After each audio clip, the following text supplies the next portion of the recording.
नमस्कार दोस्तों, Saraswati IAS academy की ओर से ये दो बुक्स हम लोगों ने लॉन्च किया है। एक दर्शन शास्त्र का, दूसरा आधुनिक भारत के इतिहास का। सबसे पहले मैं इस दर्शन शास्त्र की पुस्तक पर एक संक्षिप्त विवेचना देना चाहता हूँ। इस पुस्तक की क्या विशेषता है, ये पुस्तक आप सभी के लिए क्यों आवश्यक है। चलिए हम लोग थोड़ा सा इसकी संक्षेप में विशेषता देख लेते हैं। सबसे पहले आप देखिए कि इस पुस्तक में जो पाठ्यक्रम दिया हुआ है सीजीपीएससी का, वो सारे पाठ्यक्रम यहाँ लिखे हुए हैं। दूसरी चीज़, इस पुस्तक में क्या क्या चैप्टर हैं वो सारे चैप्टर्स यहाँ दिए हुए हैं विषय सूची में। अब इसकी खास विशेषता क्या है, क्यों ये पुस्तक जो है कि चूँकि बहुत सारे विद्यार्थियों की लगातार मांग थी कि एक दर्शन शास्त्र पे यहाँ से एक पुस्तक निकले, उन्हीं सब मांग को ध्यान में रखते हुए इस संस्थान द्वारा इस पुस्तक को पब्लिश किया जा रहा है।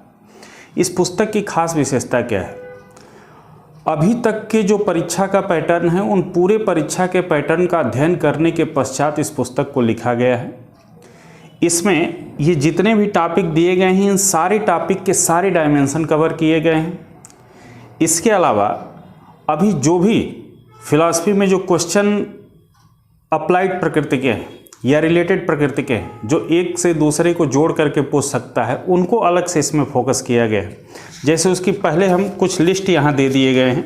मुख्य परीक्षा हेतु अति विशिष्ट प्रश्न। अब जैसे मैं प्रश्नों को पढ़ दे रहा हूँ, एक बार पढ़ने से समझ में आ जाएगा।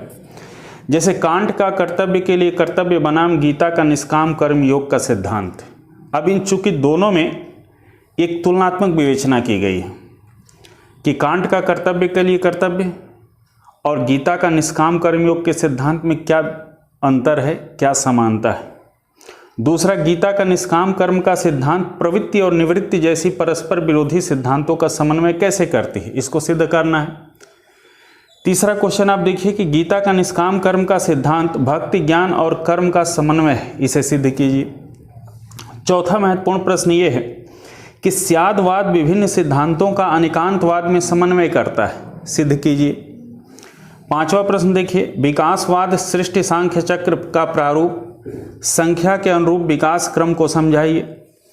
अगला प्रश्न यह है, अविद्या अज्ञानता बंधन का कारण है, कैसे सिद्ध करना है। अगला प्रश्न यह है कि कौटिल्य द्वारा प्रतिपादित मित्र अरि का सिद्धांत की विवेचना कीजिए। अगला क्वेश्चन है, प्लेटो के सद्गुण के स्तरों का वर्णन कीजिए। नेक्स्ट क्वेश्चन यह है, डेकार्ट के अनुसार यदि चेतना आत्मा या बुद्धि का प्रतिनिधित्व करता है तो मनुष्य में अचेतन रूपी विचार कहाँ से आते हैं।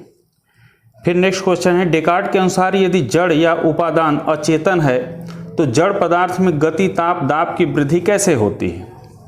इसी प्रकार से अगला क्वेश्चन है, क्या कांट अनुभववाद तथा बुद्धिवाद का समन्वय करने में सफल रहे। नेक्स्ट क्वेश्चन है, बुद्धि प्रकृति का निर्माण करती है, कैसे।